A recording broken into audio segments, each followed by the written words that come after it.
Hey Stampers, Kim from stampingandperfection.com. Thanks for joining me today. I'm excited to share a sketch challenge that I'm participating in this week.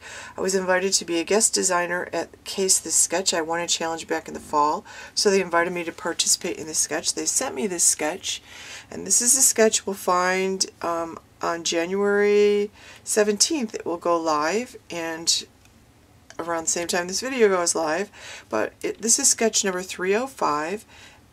And it looks like it's got some kind of border element and a simple sentiment. I'm going to change it up a little bit because I like to participate in sketch challenges a lot, but I also like to add my own little things. And I decided I would use from Altenew the Hello Sunshine stamp set. I'm really in need of some sunshine. I'm going to use this little floral image, and I'm going to turn it sideways and put it down here. And then I picked this because it's got three good size leaf images that I can then make go up the side of the card and give that sort of border element that they're looking for. And for my sentiment, I want to use the Happy Birthday from Altenew's Birthday Greetings stamp set. I think that's what, yep, Birthday Greetings. And create a birthday card for my mother. And I'm going to do it using Altenew's watercolor brush markers. And I just have the original set of 12 they came out with. This week they just came out with another set of 12 to add to the collection, so that's exciting. So let me get started with this card. So for this one, I've got a piece of watercolor paper, and this is Canson XL watercolor paper. I like this watercolor paper because I can get this at my local craft store. I feel like I'm not at the level yet where I should be using some premium, super expensive watercolor paper, and this stuff works great for me. I can get it at my local craft store when they have a sale, buy one get one free, or buy one get one 50% off, or something like that. I always find though that I have to go early in the sale to get that price and to actually find some left on the shelf. So just keep that in mind when you see the sales. Now I've cut down my piece of watercolor paper to 4 1/4 by 5 1/2. I always make it the size of the card front because with watercoloring, sometimes my edges are messy, and I always want to go back and trim it off. So I'll trim it down eventually to 4 1/4, to 4 by 5 1/4. So what I've done is I've taken the floral stamp and 2 of the leaf images, and in my MISTI I've lined those up on the edge along that 1 inch mark. And you can see I have a piece of laminated grid paper in there that I used to help line that up. That gave me a nice dark line that I find really helpful. Now I'm inking these up with Altenew's Embossing Ink, and that's better. Now I'm in the shot. You can see I've lined the floral up at the bottom, and then I used the 2 smaller leaf images to go along the top. And the watercolor paper is not a smooth surface, so I usually do this when I'm embossing 2 or 3 times usually. So I'm going to give this a really good inking, and then I'm going to add some white embossing powder, and I'm going to heat this up. So I've got this giant tub of white embossing powder. I got embossing powder on clearance, or I got it, I don't know, I actually don't know where I got it. I know I got it on clearance and I got it on sale, and I just filled this tub up, and I forgot to use my embossing buddy. So I'm just wiping off a little bit of the excess. I don't actually care too much if there are some white spots around there because I kind of like that look when I'm watercoloring. So I do find that big tub, by the way, to be super useful, and I found that I emboss more now that I have this just huge like that was super neat. I did not have to get out a coffee filter or a tray or anything like that. I could just dunk it in, tap it over the top. It works really well. Now I also just treated myself to a new heat gun. This heat tool is the Wagner heat tool, that Wagner heat tool heats so much faster. It embosses so much more quickly than my last one, so I'm very happy that I invested in that. So now I'm just taking some paint brushes. These are round paint brushes, and I'm adding some water to a few of the petals on one of the flowers. It's impossible to see since I embossed in white, but I pulled out 4 different brushes, and I can't tell you what size they are because these brushes are from Nuvo and they don't have sizes marked on them. But I used the largest of the 4. I pulled out the 4 smallest round brushes, and I used the largest of the 4 to add some water. The larger the round brush you have, the more water it will hold. So I always use the largest brush I have to add water. And I like to add water. I like to do a wet on wet technique. And this is Altenew's Warm Sunshine, and this is their watercolor brush marker. It's actually like a watercolor pen, like an aqua pen or something like that with the water, with the color already mixed in the water. It's actually really nice. Now what I'm attempting to do is just to put the color right along the edge, the top edge of the petal next to the center of the flower, and then the water will actually spread that around. So I'm pulling out, I'm going to do the second, while that dries, I'm going to do the second flower. There's 2 large flowers there. And again, I'm just adding some water, and I got a big blob. I don't want a big blob of water. I just want the paper to be wet with a little tiny pool of water, so that that paint, once I dab it in there, I'm just dabbing it toward the top. And that was Autumn Blaze. It's an orange that I kept close to the petal center, and then I put some of that yellow Warm Sunshine on the tip of the petal so that the 2 colors would blend together when the water does its thing. And the hardest thing is to actually let water do its thing. Now I just got a huge blob there, like a huge blob came out all at once.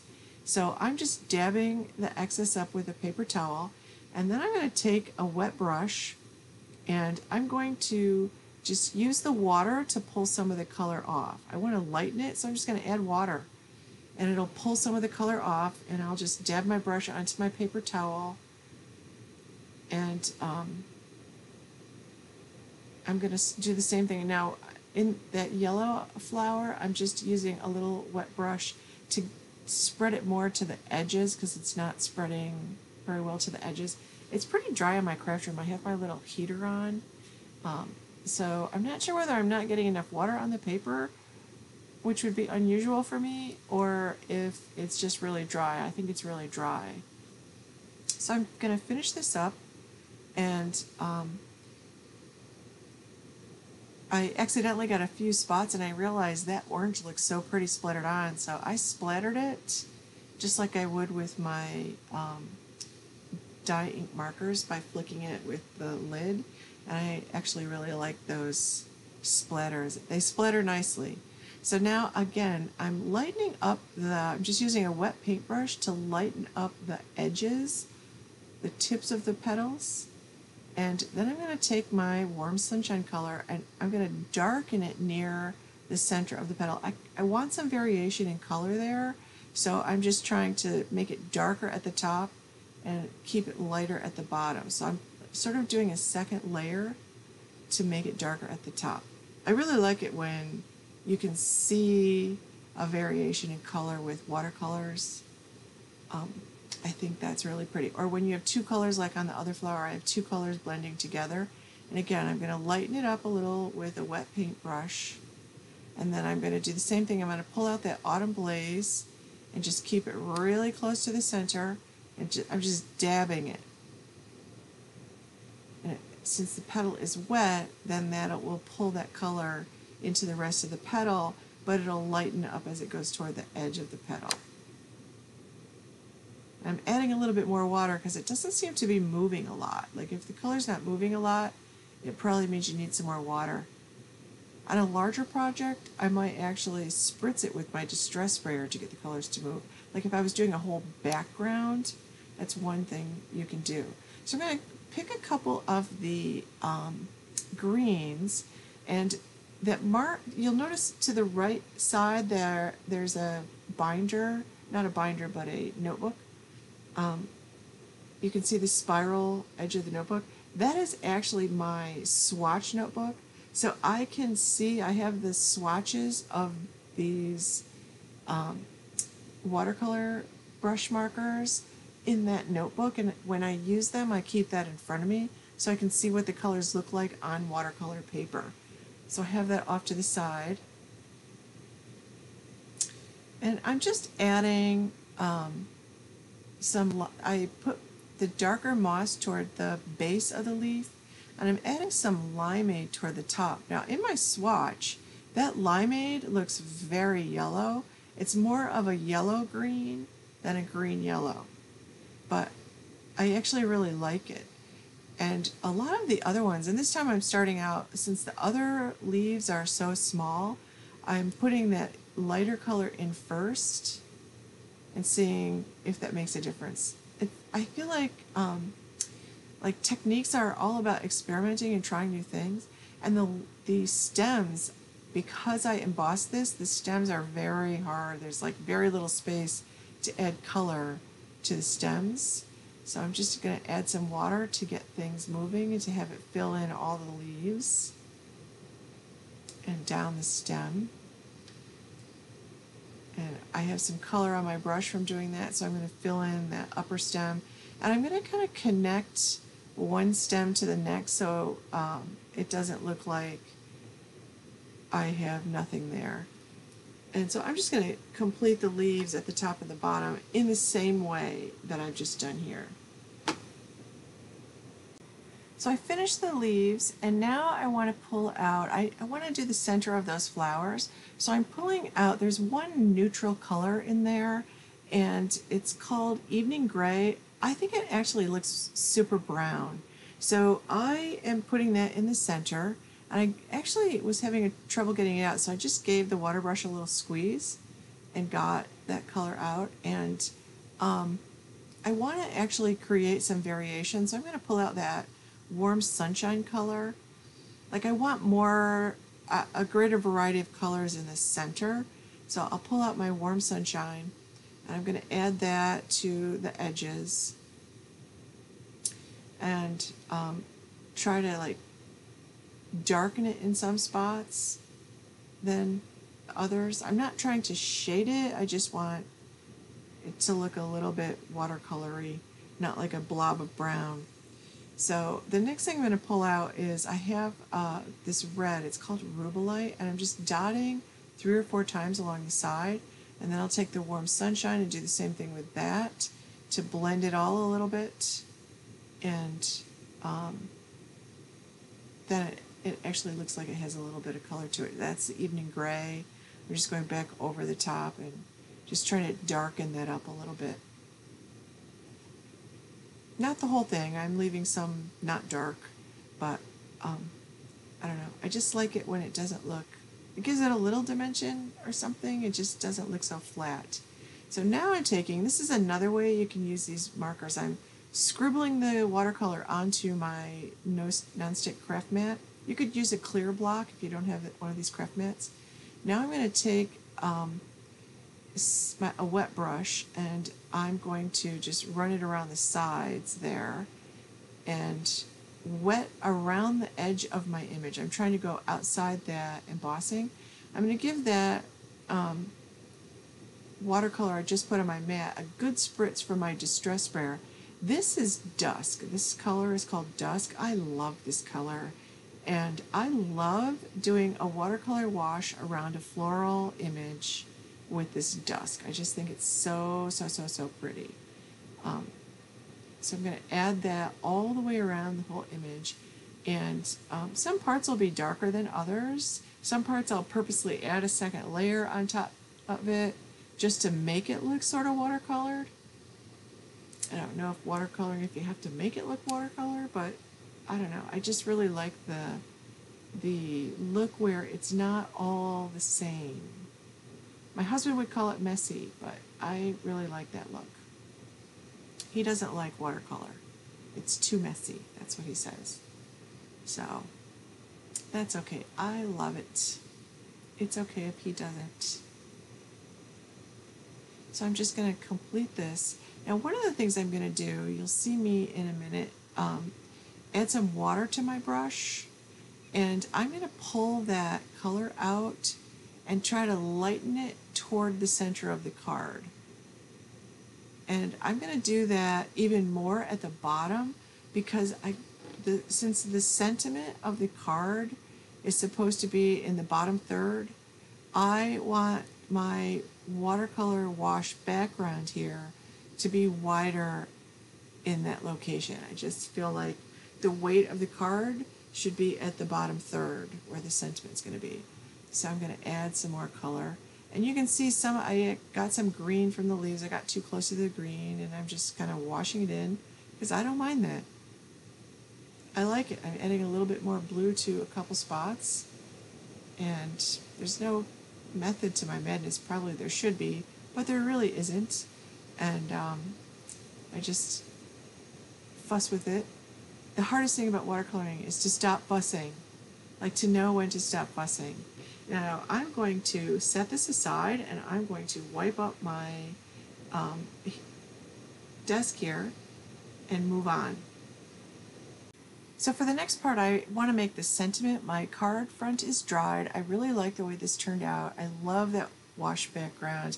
I love the color variation that I ended up with. I pull out Altenew's birthday greeting stamp set. They actually have at least two really nice sets for birthday greetings. And now I'm trying to decide where I want to put this happy birthday. I picked out just a plain print happy birthday. It was hard to decide because the sets have so many different sizes and fonts. And I kind of liked it in the middle because I really want to cover up that middle piece. But the rule of thirds tells me that since I want the weight at the bottom of this card, I want the bulk of the weight to be like the bottom third of the card. So I pulled out a piece of black scrap paper. This is black cardstock, and I'm going to use my embossing buddy. Finally remembered my embossing buddy. I'm going to put that right down in the corner so there's just a hint of cardstock showing below it. And then I'm going to use my Altenew embossing ink and my big tub of white embossing powder. And at this point, I believe that's Wow embossing powder. Because I could get big containers of it, and 2 big containers really filled it pretty well. And this is the ultra fine stuff, by the way. And so I'm just inking that up and adding some white embossing powder, and then I'm going to pull out my Wagner heat tool, which is super powerful. And now I'm just going to trim it down. So I'm going to pull out the Tonic guillotine trimmer. I love this little trimmer. I feel like I get nice straight edges, and before I do that, I'm going to just buff up and get rid of that white powder from the embossing buddy. So I'm just sliding this over, and I'm using that plastic piece as a guide. It's got a couple of lines on it which are really nice. So I'm just lining up the top of the letters with the edge there, the edge of that the plastic piece, because the plastic piece doesn't go all the way to the edge of the trimmer. And I want to take a little bit more off, so I'm just sliding it over, and this thing takes off just a sliver more because I was that fussy. I don't know why. I'm not usually that fussy because I'm really not a perfectionist. I think you can tell most of the time I'm not a perfectionist, but I've got that nice tight sentiment cut out there, and I really like the way that came out, and I think the font is good for the card. So I'm just kind of cleaning up, and then I'm going to show you how I put this all together. So just a quick reminder of what that sketch looks like. So now I'm going to take my card base, 4 1/4 by 11, and I'm going to give that a good score at 5 1/2. I'm using my Teflon bone folder and my scoring buddy. And notice that's the part I pushed in. I'm folding it back there, so I get the best crease this way. And I'm using the tapered tip of my bone folder to do that. Now I'm going to take, and I want to trim this down. Remember that this is cut at 4 1/4 by 5 1/2. I need it to be 4 by 5¼ in order to actually give a little gray showing on the sides. So I cut 1/4 off on the horizontal part, and now I'm just cutting 1/8 on the top and 1/8 on the bottom, so that'll give me 1/4 vertically as well. I love this little tonic trimmer. It's amazing.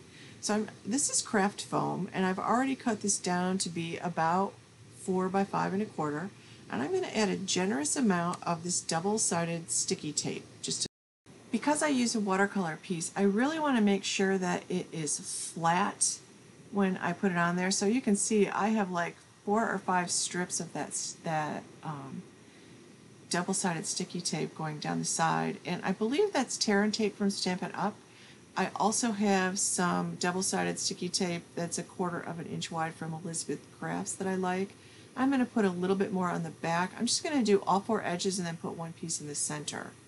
And I'm going to do the same thing. And you'll notice that I have my tonic retractable paper piercer, and that is how I actually get the backing off. I actually have a lot of trouble lifting the backing, so I use this paper piercer to just lift it up like that. Once I have all the pieces off, I can put that now on my card base, and be careful to line it up really well before you stick it down, because that double-sided sticky tape is unforgiving. Once it's stuck, once you attach it, it's done. I have 1/4 inch 3M foam tape that I'm putting on the back of my sentiment, and I've decided to put it where the card layout calls for, and I decided to line it up with the edge of the card because that's what the sketch looked like, and I kind of like the way that looks. I usually line it up with the top mat, but I'll go with something different here. So I'm just going to attach that, and then I want to add one final touch because I do love my embellishments, and hopefully I'm getting that straight. And I'm pulling out my Studio Katia clear drops. I really love these. I get these from Sunny Studio Stamps, by the way. They have the iridescent ones and they have these clear ones. And I like this set because you can see that I have a variety of sizes. I think that the sequins and the drops in different sizes are just more interesting on a card. I don't know why, that's my preference. It makes me happier. So I'm just spreading those out. I'm creating like 2 triangles there.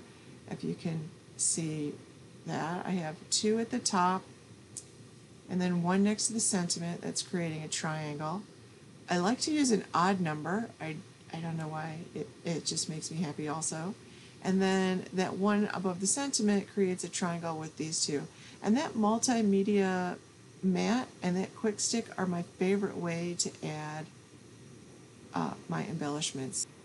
So I'm going to pull out that sketch one more time so you can check out how my card goes along with the sketch. Thank you so much for watching, and thank you to the Cases Sketch design team for inviting me to be a guest designer this week. It was a lot of fun. Give this video a like. Make sure you subscribe to my channel. Stop on my blog at stampingimperfection.com. Thank you so much for watching.